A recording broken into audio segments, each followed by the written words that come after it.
Hello everyone, this is Kevin Wallace here with RWA Rundown. Today what we're going to talk about is the end of the year awards ceremony before Legacy to determine who is the best wrestler, the best heel, best face, match of the year, best managers, etc. since 2009 to 2010, where we're at right now.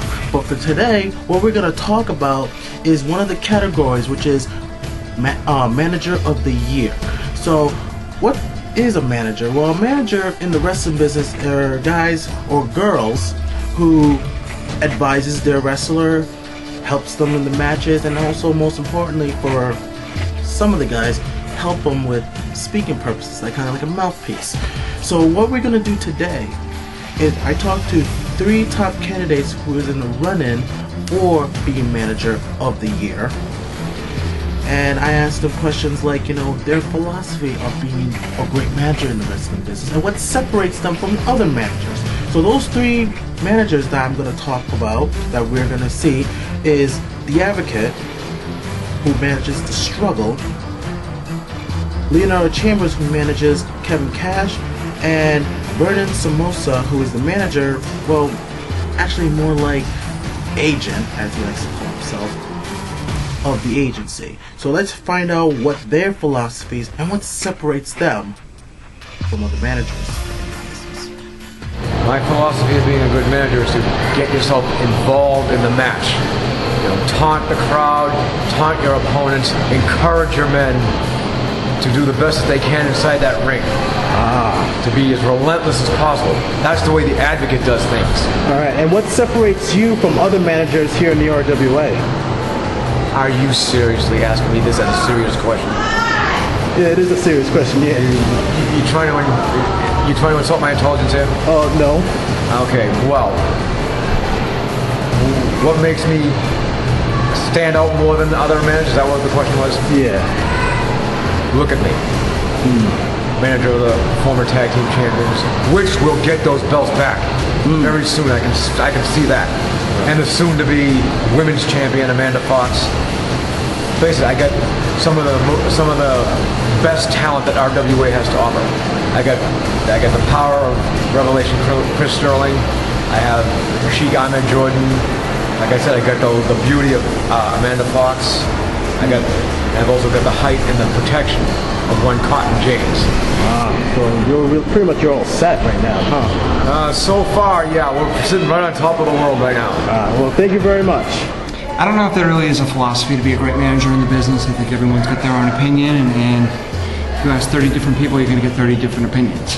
I think, based on RWA, I think you have to be cheered to be a good manager in people's eyes. I think you need to get the crowd behind you. I think you need to say what they need to want you to say, and quite frankly, they'll cheer you.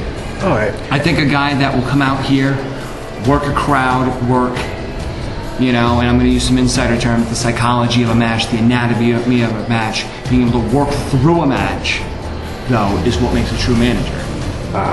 And what separates you from other managers in the business, not just in RWA? Success.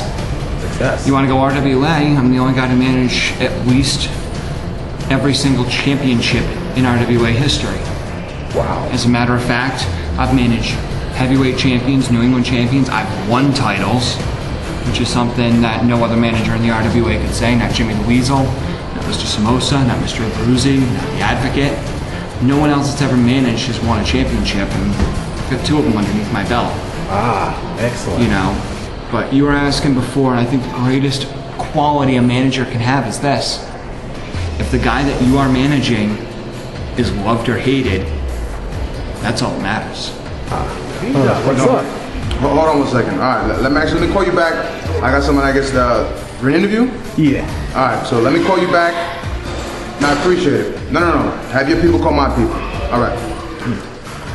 Yeah. Hey, what's up? Well, I want to know, is about the Legacy Award ceremony coming in before Legacy, right? Yeah, I think my secretary left me a memo or something about it. It's in my calendar. It's probably my date book. What about it? Well, you're in the run-in for being Manager of the Year. It should be. All right. Well, I want to know from you, what's your philosophy of being a successful manager in the wrestling business?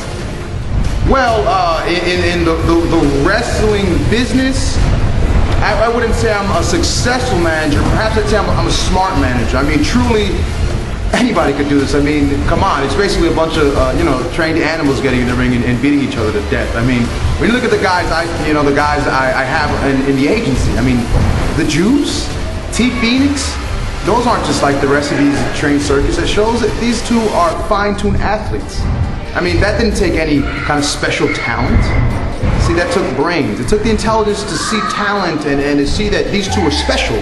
They weren't like the rest. And, well, you take two good things, you bring them together, you add someone like T. Phoenix, and, I mean, I think anybody could have done what I did, but I appreciate the notion of asking me what it takes to be a great wrestling manager. I mean, 'cause let's be honest, I'm a great wrestling manager, I'm a phenomenal agent, and I'm probably the only reason that half these people out there, come to the show, but let me not put myself over, as all you Johns out there like to say. Well, anyway, what separates you from other managers? What other managers? Like Leonardo Chambers, The Advocate, Miss Lynn, those managers. What separates me from them? I mean, beyond the fact that as you can tell, I actually invested something into what I come. I mean, they say one dresses for the position they want. I mean, if you haven't noticed, Vernon Samoa's the only one out there swearing the duds, and really, I show that I take pride in my craft. But I mean, Leonardo Chambers, that was the guy with what was it? Desertion? Devastation Inc. Devastation Inc. The Deviled Egg Crew. Hey, I'm not sure. I mean, I guess because I had an original idea, we'll say. I didn't research my name on the internet and come up with a stable name. Right? That's what you guys call them, stable? Yeah. That was it. I didn't find them on the internet. And Miss Lynn, I mean, I may not have the assets that she has. I might not be as friendly on the eyes, but, Vernon Samoa, I mean, come on. A guy as dapper as me, a face like this, with a voice as robust, I do believe that what separates me from them is I'm just one fine individual at what I do. I mean, I lost weight. I lost 70 pounds. Wow. 70 pounds. And I didn't do it for you Johns. I did it because I just like to feel better in the morning. So yeah, what makes me better than the rest of y'all is because up here I think I'm better. On camera, I say I'm better. And when I get in the ring, you all know I'm better. Well, thank you very much, Vernon Samoa. No. Thank you for taking the time out to interview somebody who's worth the time. Now remember, folks, business is business. There you have it. You heard it from the three top candidates for Manager of the Year. And it may not necessarily they're going to be the winners, but I just had the chance to talk to them. It could be Miss Lynn or it might be Lacey. Who knows?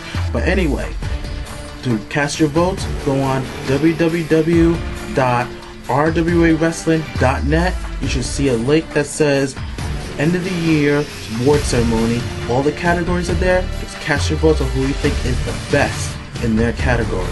Or if you want to cast your votes by just making a comment underneath the video, that's more appreciated too. So anyway, don't forget, watch RWA Wrestling on that website and also on www.dailymotion.com/tbomb2k7. So don't forget that, alright? But anyway, next episode we're going to talk about best heels and best faces here in the RWA, and let's find out their philosophies and what separates them. So until next time, this is Kevin Wallace here saying good night, good morning, whenever you watch this. See you later.